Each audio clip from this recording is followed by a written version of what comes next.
Ladies and gentlemen, please take your seats. You know, even when there's no money, it takes a village to get these movies that we love made. And if you're within the sound of my voice, that must mean that you're in the seats with once more. As always, my name is Dave Voigt, and I'm the host of this podcast where we sit down with a wide ranging variety of entertainment industry professionals and pick their brain about current projects, state of the industry, how they got started, and so very much more in a light and in a conversational fashion. And if you like how we do things around here, I am going to go out on a limb and assume that you do because you're listening. Please keep listening and subscribe. Hit that subscribe button, give us a 5-star rating on your podcast provider of choice. We're available pretty much everywhere, places like Apple, Amazon, Spotify, Google, and plus we archive all of our episodes over our In the Seats YouTube channel, so please give us a like and subscribe there as well. God knows we would appreciate it. Also, don't hesitate to check us out on social media. We're on the Facebook, the Twitter, the Instagram, Letterboxd, the TikTok, the Threads, the Blue Sky. There's too much, but we're in the seats for all sorts of fun updates. And finally, and I do dare say most importantly, please pay us a visit over at In the Seats, intheseats.ca for all the latest and greatest in the world of film, television, basically the moving image at large. Because guess what? If we love to watch it and write about it and talk about it, we love it all that much more when you come by and read about it and listen about it. So please do us that ultimate kindness. Come on by and pay us a visit. Every download, every click, they all matter. So please come on by. On this episode, we got a good one. We're talking a little Canadiana cinema, and well, that is near and dear to our hearts. And we're talking about Blue Heron, which is doing its having its regular in theater launch now. We've had some previews here in Toronto, but it is playing that wide from just got picked up by Janus Films in the States. It is from writer director Sophie Romvari, and it's the story of a family of 6 who settles into their new home on Vancouver Island as the internal dynamics are slowly revealed through the eyes of their youngest child. It is a beautiful, gorgeous piece of cinema that I cannot speak highly enough about. It won the Toronto Film Critics Association Prize, which I voted on. It played TIFF. It's played a whole bunch of festivals. It is a shining example of what it means to be Canadian cinema, and it's fantastic. And to make things like this, we've got a few of these talks coming up, but to make a movie like this, it takes a village. And one of the people leading that village is producer Ryan Bobkin. As we sat down with him to talk about the ins and outs of meeting someone like Sophie and getting a project like this off the feet, off the ground, and just sort of the nuances of what it means to be a producer. But like I said, Blue Heron is rolling out a bit more wide in theaters tomorrow. But first, enjoy our talk with Ryan because it's a darn good one. Ryan, man, obviously, first off, man, just good to see you, and congrats on well, the film's blowing up, man. Seriously, it's so much fun to see. Thank you. Appreciate your support, along with the film community. Means the world. Now, I mean, I guess the first question is, I mean, this might be a silly question, but I'm always kind of curious to ask it. How do the filmmaker and the producer kind of meet? Like, is it at like a TIFF party? Is it some sort of Mhm. industry thing, or have you guys known each other for a while? Like, I'm always kind of curious how those connections happen. Yeah, so Sophie and I met in 2019 at the Future of Film Showcase There you go. Okay. in Toronto, which was held at the Scotiabank Theatre. Um, and she had a film in the screening. I had a film in the screening. And funny enough, another mutual friend had another film in the screening, which we just made that connection just a few days ago. So it was a lovely social evening, and Sophie and I have a photo of Sophie outside of the Artscape sandbox or whatever off of Adelaide. And we texted for a bit. We tried to kind of be friends, tried to see movies together. And then the pandemic happened. And Right. then in 2021, Sophie started tweeting that she was looking for a producer, and I had loved Still Processing. I liked her short in 2019. I'd been tracking her, one could say. And so then I sent her an email on September 9th, 2021. And then 4 years later to the day, we screened at TIFF on September 9th, 2025. People think these things happen overnight, but I mean, it takes a while. It really does, just to get these things off the ground, man. Yeah, I say every movie takes 3 to 7 years. I think that's a kind estimate, but yeah, you're right, Yeah, 100%. yeah. So my journey was it's been close to 5 years. Love And it. Sophie had been developing it previously, but I have been on board since the first draft, which is pretty exciting. Well, Yeah. fantastic. Now, I mean, I did a little research, and I mean, I looked up your CV, I saw your IMDb, and I mean, you've Yeah. produced before, but I mean, and again, this is probably a dumb question, but what's the difference between being an associate producer, a Mhm. co-producer, and then just a producer? Huge difference. I call it capital P producing. There's just more Isn't that executive responsibility. producing? No, okay, no. Here's the hierarchy. It's that, I mean, associate producing, I've heard it described as an ass prod, like don't make an ass out of you or me. I thought that was quite funny. But an associate producer is often someone that maybe is more in an assistant position or in a supporting position. They kind of support the apparatus. It's kind of seen as a courtesy credit.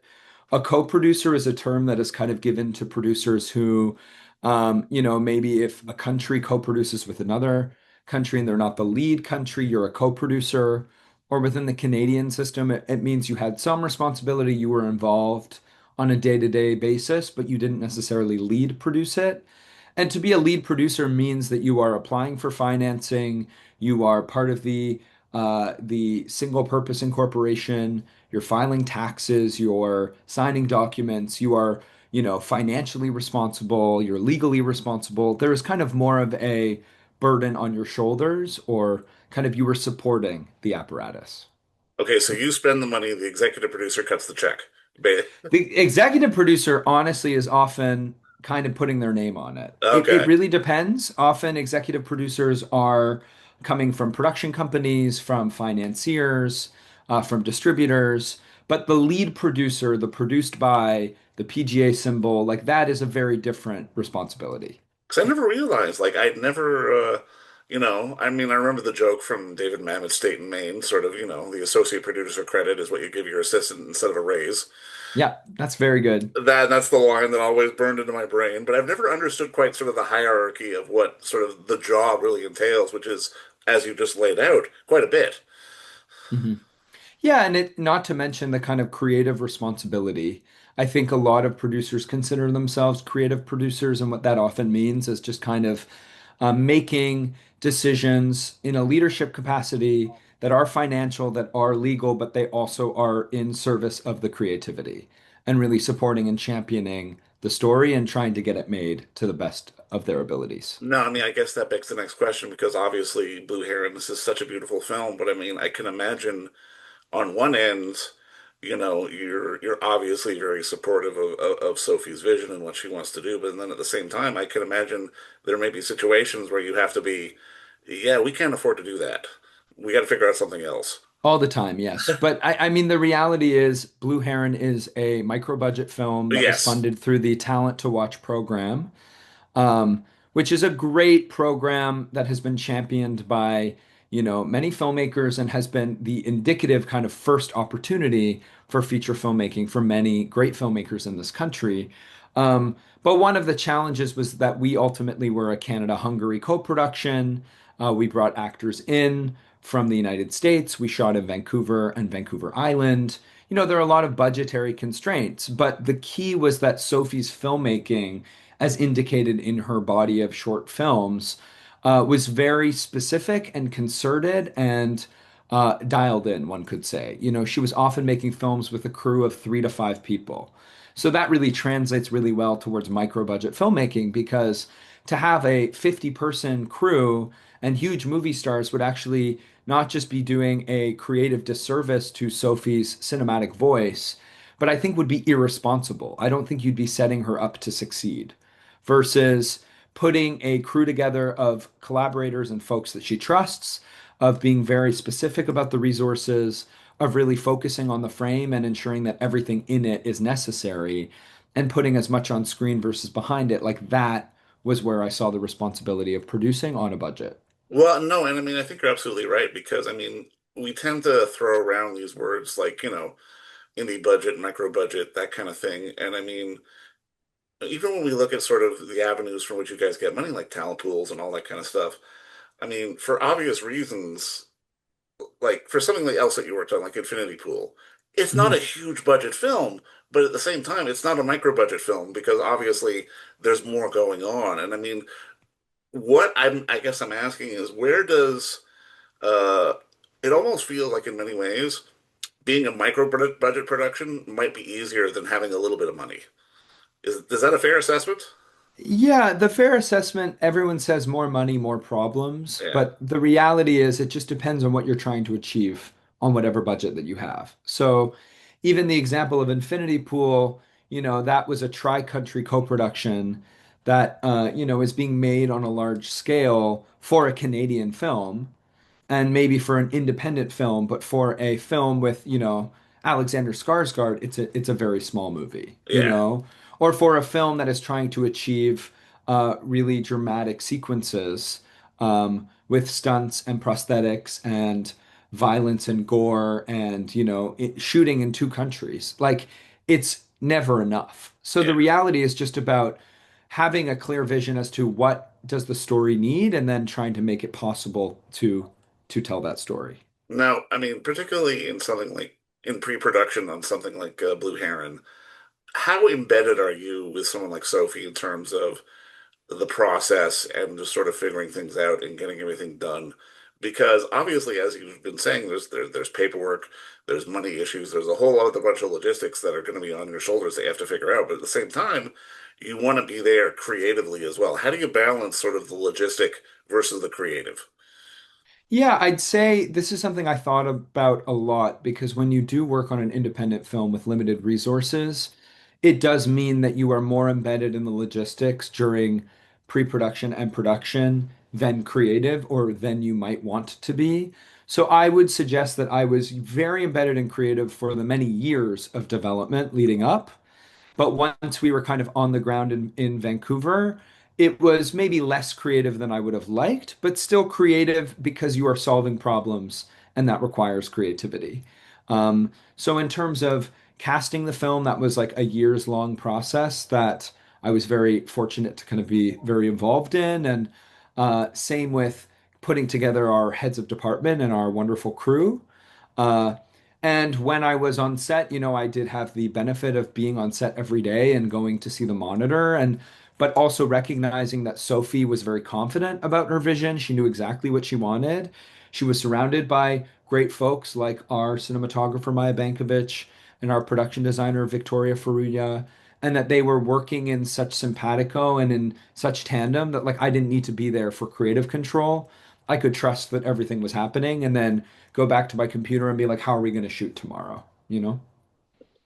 Ultimately, I mean, especially in your job, I'm kind of curious, where does the creative payoff come? Is it sort of the entire process being involved, or is it, like you said, sort of in that problem solving, like, oh my God, I can't believe we found the money for that shot kind of thing? The creative payoff comes at many various moments. Like, 'cause to me, it's in getting the band together. Right. So it's in the creative payoff, of course, is felt when screen the final color, or you listen to the final sound mix, or you see the film connect with audiences.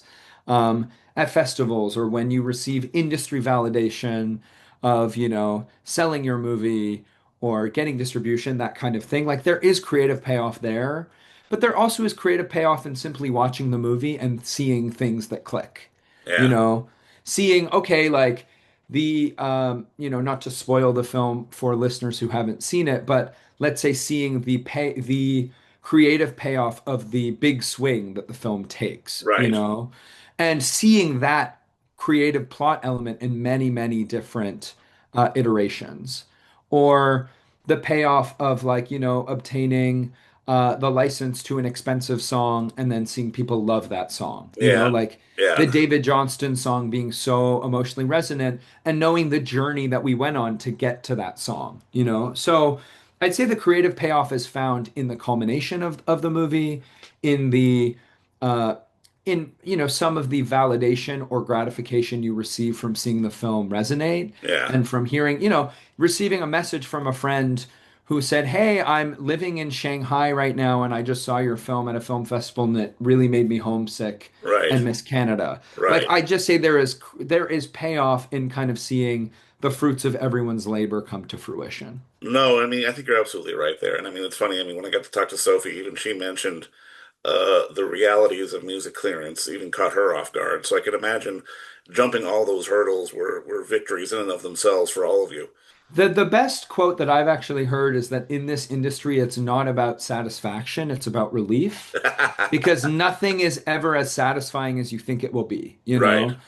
You make a movie and you dream that you are going to, world premiere at Festival du Cannes in competition, and then you Of don't. course, yeah. And then you have to always be rerouting the vision. Like I think back even with music, there was a song that Sophie had written into the script that was so important to end the film with. And ultimately, not even for financial reasons, the musician who wrote that song is very reticent to give permissions. We tried multiple times, and the musician said no. And then Sophie thought up this replacement of the Daniel Johnston song that ends the film. And now we can't imagine, the film without that Right. song that Right, concludes right, it. right. And so, was that satisfying? No, but there is relief to be found in terms of, okay, you found an alternative, and then you sit with the alternative and you accept and you embrace the alternative like it was the first idea you ever had. 100%. 100%. I believe that. And now, I mean, I love that idea of not only relief, but also sort of the minutia and the realities of needing to sell the film. Because, I mean, obviously, getting picked up is glorious in and of itself. I can imagine getting the phone call from Janice was sort of a different level. I mean, as a film nerd, I mean, as imagine as you are as well, to sort of have that kind of phone call and get picked up there, I can imagine was a different experience. Yes, and I will add that what made the Janice phone call email, process so invigorating in addition was that it also came after, a few months of even world premiering at Locarno Right. and making our North American premiere at TIFF and not having a domestic sales agent. So the reality was even that folks at the major agencies had reviewed the film and, all loved the film, quote unquote, no one picked up the film to represent because of this feeling of the existential state of the marketplace Yeah. and that it's really, really hard to sell small movies. Yeah. So the suggestion was your film will find its audience. You will maybe receive offers from folks individually, but for us, it is not worth that kind of involvement. Meant that kind of more was sitting on my shoulders. And Right. so we were very fortunate that we started TIFF with interest from one distributor and we ended with three, and that we were able to then close a deal with Janice in the coming month. Like that to me is something that I will be so proud of. And that it is a deal that we negotiated with our legal representatives, but without, a domestic sales agent from the States kind of leading the process. Like that is something that I'm very proud of. And that it was so great to then receive emails from the folks saying, hey, like we should have stood behind our love for this film and believed in it and supported it because then we could have been on this journey with you. And you just learn from that and you say, okay, you have to stick to your own belief systems. You have to kind of stick to your guns and you have to be confident that films can find audiences when they resonate with people.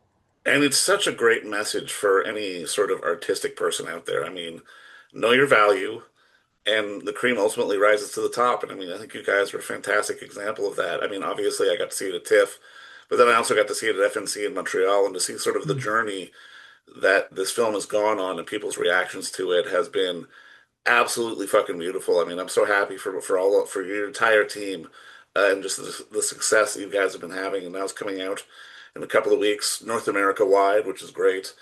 And I mean, again, Ryan, man, just congrats on being the little Canadian film that could, and can't wait for more, man. Because honestly, Canadian film is really at this interesting point where it's doing such great, sort of broad spectrum stuff that it's breaking our traditional conventions of what we think Canadian film is. It's almost evolving into something more European and more, uh, I guess, dynamic is probably the best way to put it. Yeah, I mean, I think the reality is we need to get creative about how we finance and produce films and how we make work that resonates with audiences and that people actually seek out. Yeah, The reality is there are hundreds of films made in this country and thousands of films that are made a year. yeah, So the question becomes, how do you stand out and how do you, generate attention? And I think it's about just being really intentional about what the vision is. Like I yeah, think Blue Heron resonates with people because they resonate with the specificity of the story and the yeah, personal approach to the filmmaking and the way that the film is in dialogue with the form of cinema. It's why Janus is such an exciting partner because they have released so many incredible films over the past 70 years. And, to be a majority English language film and to be a debut and to be a Canadian film and to kind of receive this treatment from a legacy distributor, that in itself is, really energized and is kind of listening to the audiences that watch Criterion videos online and that wait to, go inside the closet at film festivals, like, and seeing how analog media is still connecting with folks, like, the walls behind you. It's like very exciting to be a Most of part of these are that canon. Criterion, so yeah. Okay. You have another room, I'm sure. Yeah. But Oh, I do.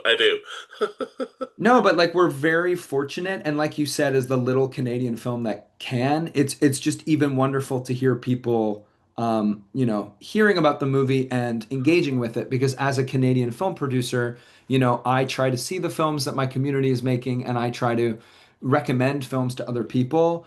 And the realization is many people do not engage with Canadian film on a daily or weekly It's basis, and true. so Yeah. we are very fortunate, and we just want to keep paying it forward, and we want audiences to support our film in theaters, but other films by wonderful Canadian filmmakers as well. And I think because this resonates so much, you're going to do that and then some. But I mean, Ryan, just again, congrats on the work for you and the entire team. And thank you for the time today. I appreciate this. Thank you for amplifying our film. It means the world. Least I can do, man. All right. Talk to you soon. And don't forget to visit our friends over at Bay Street Video for all your DVD, Blu-ray rental, or purchasing needs this summer, as they are still open for curbside and some mailing delivery as well. Over at 1172 Bay Street, Toronto, Ontario, Canada, you can give them a call at 416-964-9088. That's 416-964-9088. Or send them an email at baystreetvideoto@gmail.com for any of your DVD and Blu-ray needs.